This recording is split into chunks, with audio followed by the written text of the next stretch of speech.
AI is becoming more and more relevant in the content creation space. Obviously, this isn't new, this isn't groundbreaking, that's something everybody knows, but I just wanted to talk about it because I really want to lay out what we're seeing more fully, just so that maybe it helps people kind of understand what's going on. AI has been around, well, what we call AI. We don't have any actual artificial intelligence yet. I would say if you are using the definition of like something artificial that can think for itself, we don't really have that yet. As much as people kind of want to believe we're there, at least as far as what we have is nowhere close to that of human consciousness. So I wouldn't really define it as that, but what I'm referring to as AI is image generators, text generators, idea generators, that type of thing. That form of AI has become so prevalent in content creation. I mean, we're really about to see it start permanently reshaping and redefining internet culture here within the next few years.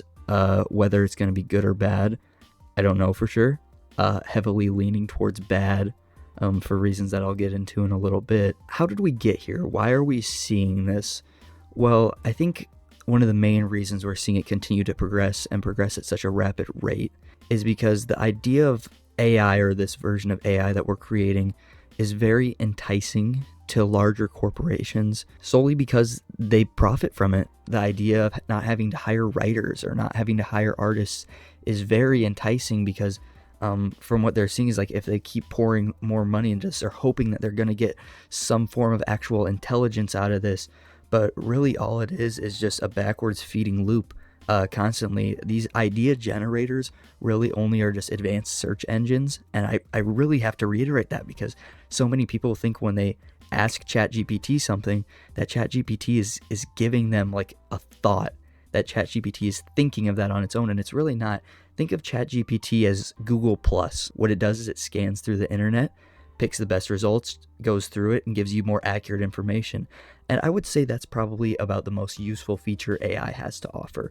An advanced search engine is really a good thing because the internet, especially when you Google something, is full of a lot of slop, and you really don't know if you're getting accurate stuff. Obviously, ChatGPT is also not giving you completely 100% accurate stuff. I'm saying if there was a more polished and 100% perfect version of it. I feel like ChatGPT is just a more correct version of a more advanced browser. But pretty much every other version of what we have for AI right now, I would say is horrible and incredibly unethical as far as resource consumption and stealing other people's property. The first thing I'm going to talk about here is AI image generation.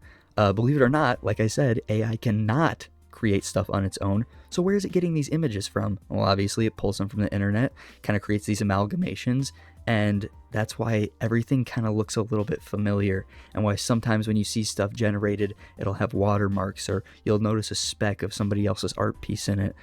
Some image generators are better at filtering it out than others, but some are not, and some it's very prevalent and easy to tell that it's just stealing media from other people. So that brings in the question, well, is it stealing other people's art? Obviously, yes. It's hard to prove it sometimes, and it's really hard, but I know some cases have been won, some cases have been lost.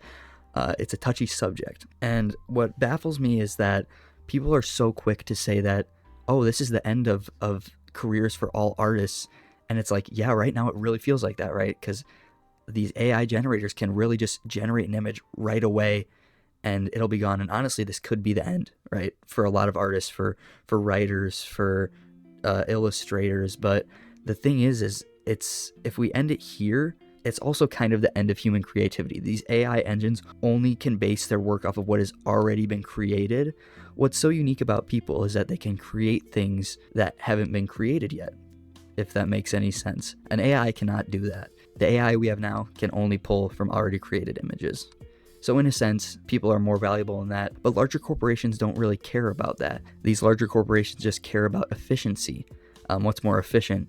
Using an AI for free or paying somebody $50 an hour to illustrate all of your marketing stuff for you.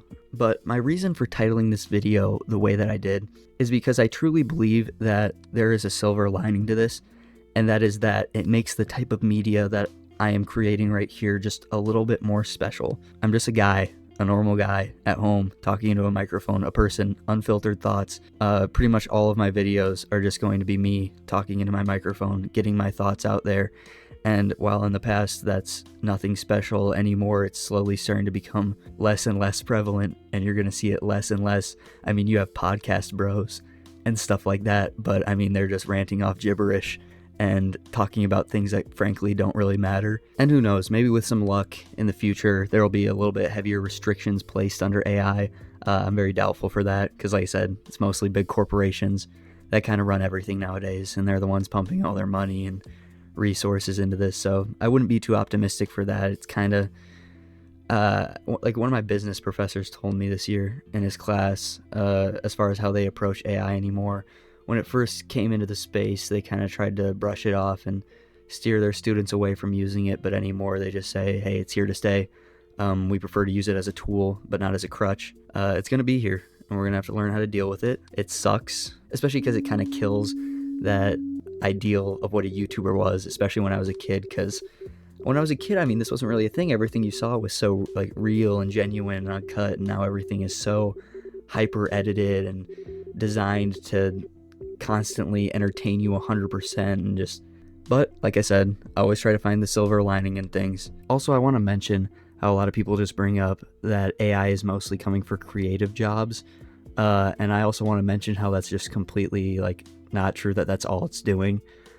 People who root for it or use it or will argue that AI image generators and video generators are good because creative jobs are useless or whatever, for whatever reason they might believe that, because I keep seeing a lot of videos and stuff like that on my feed.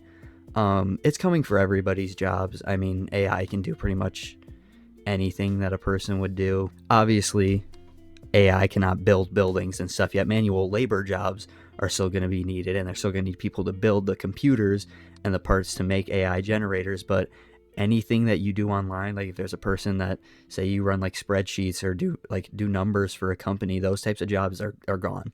I just want to throw it out there. If you're supporting AI solely because for whatever reason you think creative jobs are useless or just lazy people, you might be shooting yourself in the foot, and you might want to reevaluate why you're supporting what you're supporting. Well, guys, I think that's going to do it for today's video. Sorry if this one felt like it was a little more sad or down in the dumps. I promise this isn't, I didn't mean to sound depressing, but I mean, it's not a super happy concept to talk about. But yeah, I think I got my thoughts out there. We'll see ya.